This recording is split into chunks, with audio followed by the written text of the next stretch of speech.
Funky Fitness Now, Episode 8. Funky Fitness, Facts You Can Use. You could use swear words that are just not quite as bad. Right. And draw attention away. Right. If all of a sudden I just start swearing like crazy. Welcome to Funky Fitness Now, where every week we take a look at some of the creative, unusual, and crazy things people do to get fit. We have a lot of fun, and occasionally we even learn something. So fasten your weight belt. It's time for Funky Fitness Now. Here are your hosts, Steve Stearns and Jessica Bailey. Hey, this is Steve Stearns from Funky Fitness Now, and welcome to episode number 8. We're going to be talking about some facts and debunking some myths tonight, and I'm joined by my co-host, Jessica Bailey. Hey, Jessica, how's it going? Hey, hi, how you doing, Steve? Oh, you know, it's been a pretty interesting week. I gotta say, me too. Oh. I mean, I'm really excited when it turns to spring because I really love being outside and enjoying life. But it's always like really challenging on my nasal passages. Yes. Because allergies are not my friend. Right. Yeah, a lot of people are coming down with stuff. Yeah, it's really hard. It's like when things start blooming, I get sick. Right. It's really awful, yeah. All kinds of things in the air, for sure. Yeah. Well, this was a pretty interesting episode to look through. I found a whole bunch of things and actually didn't grab all of them just because it was too much. But there's a lot of stuff out there. Yeah, there are so many people offering advice on weight loss and fitness, and it can be hard to separate fact from fiction. So we decided that we would help you out. Give it a shot, right? Yeah. You know, it's funny too that a lot of people will tell you things that worked for them. And even though it worked for them, doesn't necessarily mean that's the right thing to do, right? Right. Like, so often I've been, like, on the gym floor, and I've heard, like, a hard-working, like, gym goer sharing well-meaning but ill-informed tips with another exerciser.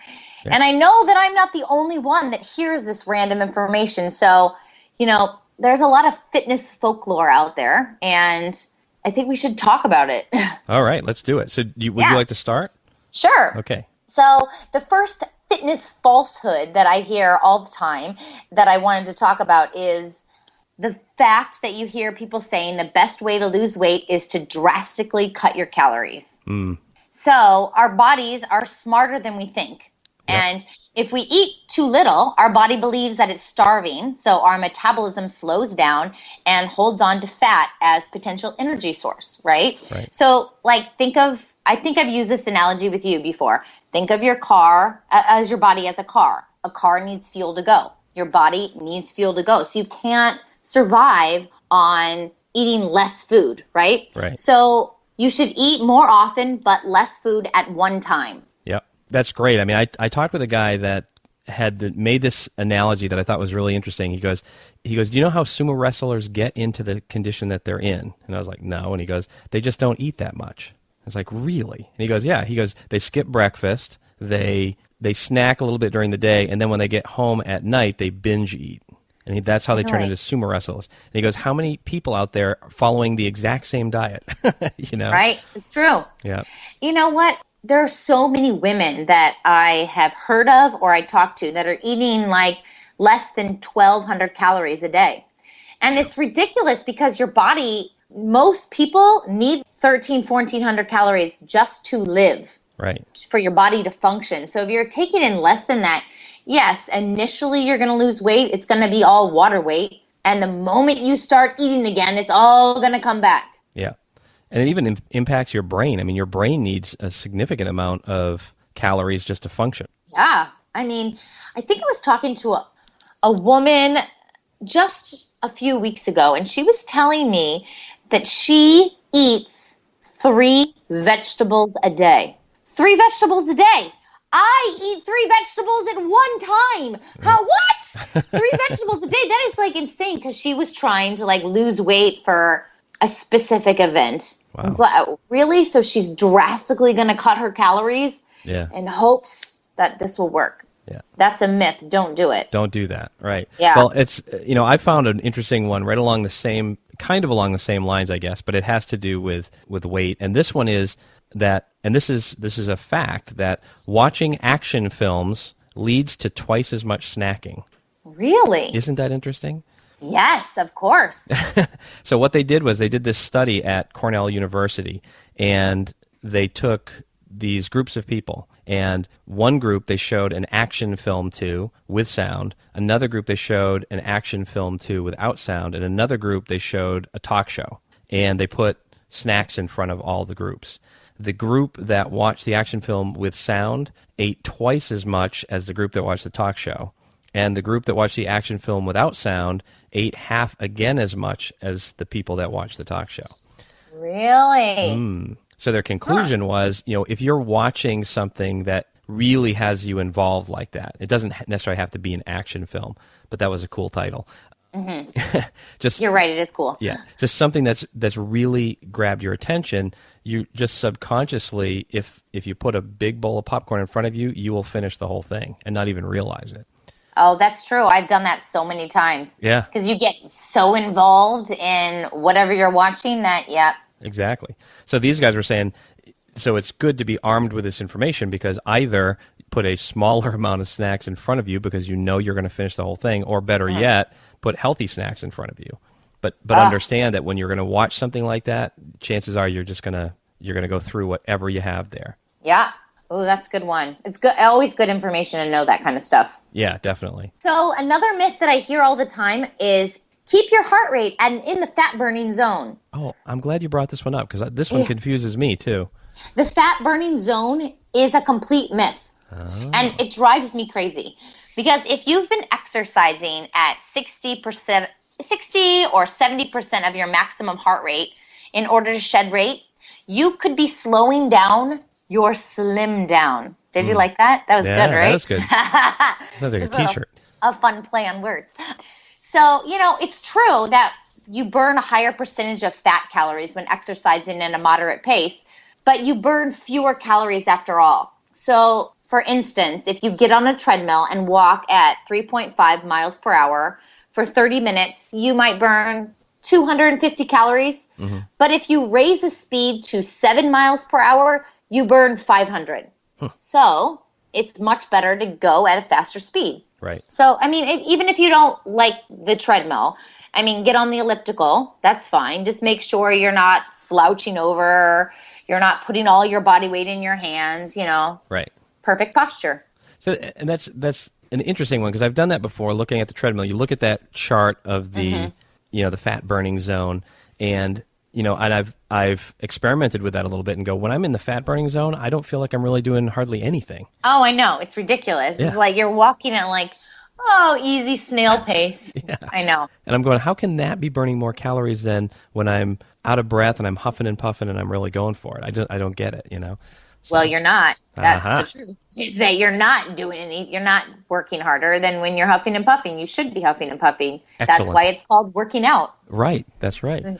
Okay, well, that's a good one. So here's another one I've got that has nothing to do with any of that at all. Okay. This is that you can grow strong bones in your garden. What? How's that? Okay, I'm curious. Yes. So gardening is said to be one of the best exercises for maintaining healthy bones. And this is based on a bunch of studies, but the one that I chose to use is the University of Arkansas, who conducted a study a number of years ago. And what they did was identified some women over 50 that did regular gardening, weed pulling, that sort of thing. And they compared their bone density to women who used traditional exercises like jogging, swimming, walking, that sort of thing. And what they found was that these women had higher bone density rates. So what their conclusion of this study was, and there's a second piece of this too, but the first piece is that without realizing it when you're gardening, you are stooping, squatting, pulling, pushing, all those sorts of things for long periods because you're so focused on what you're doing. You're working on your flower beds, you're planting, planning, mowing the lawn, whatever. You're kind of distracted and you do those sorts of things for a good long period of time. And all of those things are good weight-bearing exercises that can help build bone density. The second part, which I thought was very interesting, is that gardening is known to reduce your stress levels. And what they found was in the body that when we're stressed, we produce that hormone cortisol, right? We've all heard about that, the belly fat thing. but cortisol actually is changing the pH level in the body. And the body is smart enough to go, oh, we got a fire going here. We got to put that out. And it leaks calcium from the bones to do that. So people that are highly under stress or under stress a lot can be weakening their bones that way. And gardening is something that works the opposite way to help you keep the calcium in your bones. So it's pretty interesting. Yeah, that's great information. Wow. I mean, I've known for a long time that weight-bearing exercises is good for people with osteoporosis, but gardening never would have come to my mind as one of those exercises. No, but it's wonderful because, I mean, that's something that doesn't seem like fitness, right? It doesn't. Right. It's not something that you have to like go to a gym and do. Exactly right, and that's a great point. I mean, people that's what they're into. They're looking forward to going out there and doing that. It's not like a chore. Yeah, it's wonderful. Yeah, I like to hear the stuff like that. It's funny that you were talking about women in gardening because my next one is something that seriously drives me insane, and it's the myth that heavy weights will bulk you up. Oh, yeah. It is just not possible for women to bulk up. Yeah. Ladies have too much estrogen in their hormone makeup. Yes, heavier weights will build muscle and strength, but most people aren't lifting things that are so heavy that you're at risk for building man muscles. I mean, like 10 pounds? Yeah, that's not going to do it. Yeah. I used to get that all the time too. But I'd have people that would tell me that's why they didn't, particularly women, that's why they didn't like to lift weights. And it's kind of like, do you know how hard you would have to work in order to get into that kind of shape anyway? Right. I know. It's just not. First, you got to have the right genetics, and you got to eat stuff, and maybe eat questionable stuff, and all these other things to bulk up like that. Right. I know. And muscle is the secret to a revved up metabolism. Right. It burns more calories than fat. So. Yep. If you want to sit on the couch or you're going to sit at your desk, you need to have muscle. Yeah. Yeah. Yesterday, I was actually teaching at a studio downtown, and this woman is lifting 2-pound weights. I'm not kidding, like 2 pounds doing bicep curls. And then she says to me, I really think my arms are getting big. And I it took everything in me not to say, you know why your arms are getting big? It's because of what you're putting in your mouth. Not the 2-pound weights. Pick up heavier weights. And then she was asking me, she's like, I want my arms to be more defined. I want them to be thin. I'm like, well, you know how you do that? By not lifting 2-pound weights, by actually challenging yourself. Right. Yeah. It's a lot of times, I think you had mentioned in one of the episodes that we did was, the body wants to find the easiest way out all the time, and it does. And you constantly have to kind of fight against that when you're working out. But it's true. The body does want to find this easy way out, and I struggle with that every single time I work out. Yeah, I'm sure everybody does. I mean, it's just one of those things. But and actually, I think part of that mindset really falls into this next thing that I came up with in my research here is that it's when you think about exercise as work, or you think about exercise as a workout per se, as opposed to something that you're looking forward to, they have found that it actually changes what happens afterwards.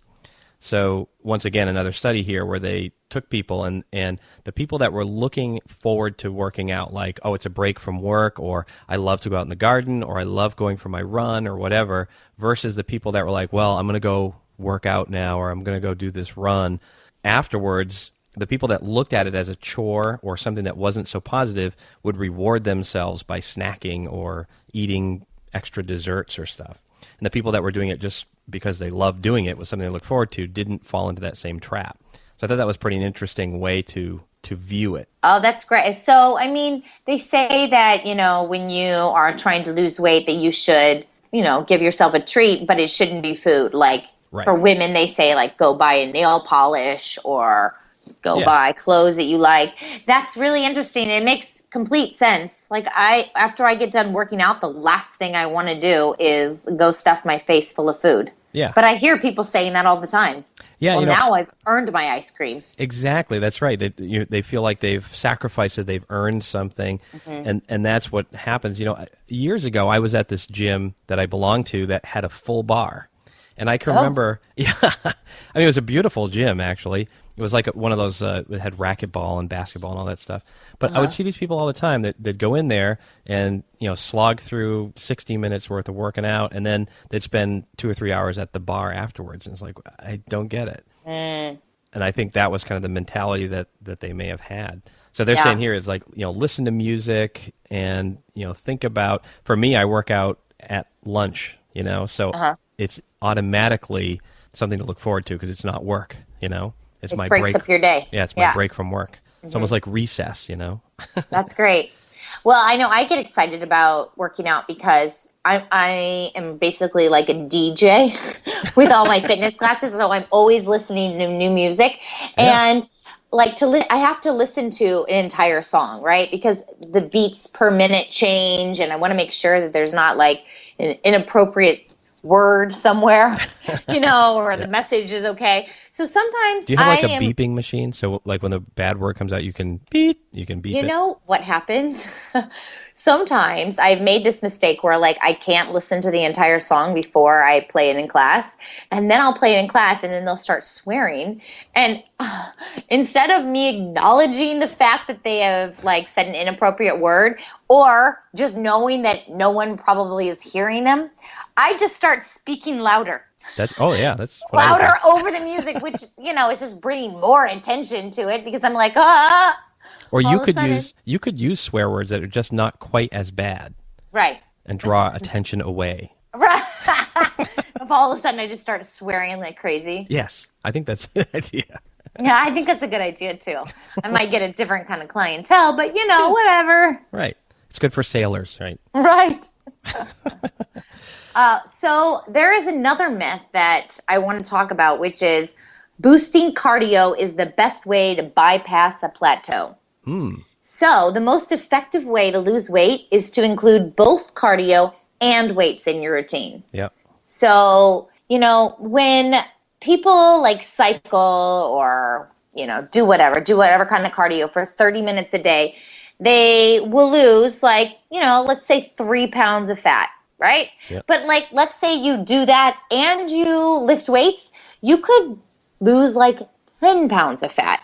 Right. So, you're gaining muscle, you're losing weight, right? So if you include your cardio and your weights, it's like double whammy. Right. That's awesome. And I think, even if you can change it up within your cardio routine, I try to do that. Like sometimes I'll run, walk, run. I'll, run fast and then slow, fast and then slow. Sometimes I'll just walk at high inclines, just try to keep it fresh, Yeah. It's hard to keep your body guessing. It also keeps your mind interested, right? You got to entertain your mind. That's right. Well, I that's what I do. I mean, I have consistent, I do things consistently each week, but every day it's a different form of exercise. Like some days I'll spin, some days I'll do HIIT, some days I will, take a Pilates class or whatever it is that I want to do. But I constantly am mixing it up, so my mind is focused. So I'm actually paying attention to my workout. Yeah, it's not so routine that you're just going through the motions anymore. Right. Oh, that's great. Now, I've got a couple left here, and they're a little bit more bullet pointy. So these won't take too long. Let's talk about them. Okay. So this one I love is it's your level of fitness correlates with the people you hang out with, or it's correlated to the level of fitness of the people that you hang out with. See how well I said that? So basically the idea is if you hang out with active, healthy people, you become active and healthy. Yes, true. And it's a great thing. It's who you hang out with. That's great. I was just actually mentioning to a friend the other day, I have a new girlfriend in my life, and she she never works out, right? So she befriends a fitness instructor, and every single day I make the poor girl work out because she's coming to my classes and doing that all the time. I'm like, well, I mean, if I don't do anything in my life, I have made this girl more active, right? Just because she's hanging out with an active person. Absolutely. And you see that all the time. I mean, and I think it works in reverse too. If you, if you're hanging out with people that are eating lots of junk food and sitting around watching things and not doing much stuff, then you tend to do the same thing. True. Yeah. So it really kind of goes both ways. Mm-hmm. So here's another one I found. Watching yourself in a mirror while running on a treadmill will make your workout go by faster. Oh, yeah, that's true. People love looking at themselves. I used to know this guy who his name was also Steve, and he was also bald. And your twin? Yeah, basically. And people used to go, "Are you guys like state cops or something?" It's like, "No, we're just." Oh God! But he was all into fitness and lifting and stuff, and he used to have in his car a picture of this guy who was like just completely ripped. And I would go, that's kind of weird, man. He's like, no, that's my motivation. It's like, yeah, but that's weird. Why are you looking at that guy? I just always thought that was weird. Right. Well, I mean, I guess he needed something to keep him going, right? So I'm thinking about this one is like, do you put that guy up on the mirror while you're working out? Does that help you? Maybe. You know what though? They say, I know a lot of women do this where they pick a celebrity and they post it on their fridge. Mm-hmm. So every time you would go to eat something crappy, you would see Roseanne Barr. Yeah. Okay. Or I was going to say Cameron Diaz, but Roseanne Barr works too. She's a celebrity. Well, she is a celebrity. I'm not, well, whatever, to each his own. You've said that, I think you said that in every episode so far. That's right. Because it's, it's something that I truly believe. That's right. Okay, here's my last one of my little who's and what's. It's grocery stores. If you go into a grocery store, and I've checked this out, it's absolutely true. If you go into a grocery store, all the healthy stuff is on the perimeter. Yes, not right. in the middle. Mm-hmm. That's a great grocery shopping tip. Yeah. Stay on the outside. Usually when you go into a grocery store, the first thing you see is the produce. Yeah. It's usually you just walk into it, so head there first. Right. You're already there. Yeah. You made the choice to go to a grocery store in the first place, so just do the right thing. Cool. So do you have any others that you'd like to share before we... Well, I have a whole bunch of myths, but I'll save them for another time because I feel like I don't want to bombard people with too much myths. Right. And get people upset that all the things that they hear maybe aren't true. Okay, that's good. We'll save it for later. Yeah, but that's good. Right, you'll save it for later. We can do another one of these. That's awesome. Yeah. Now, what are we doing next? This next one sounds really interesting. Oh, so the next one we're going to do is the high heel workout. Yeah. Which, it's just special. Yeah, I'm doing the research, but I'm not going to try it. So. No, I don't think you should try it. No. And you know what? I am not going to try it. Yeah. No, we're gonna do the research. We're gonna talk about it, but that's where it stops. Absolutely, that's as far as we'll go. So I want to remind everybody that all the show notes for this episode will be at funkyfitnessnow.com/08. And if you like the episode tonight, please make sure you leave us a review in whichever podcast player you like to use. Yes, please do, and only say nice things, please. Yeah, just say nice stuff. All right. Well, I will see you next week. All right. Sounds good. Thanks for listening to the show. If you haven't already, make sure you visit funkyfitnessnow.com for more of the weird, wild, and kooky things people do to stay fit. While you're there, be sure to sign up for our weekly newsletter so you never miss an episode. See you next week.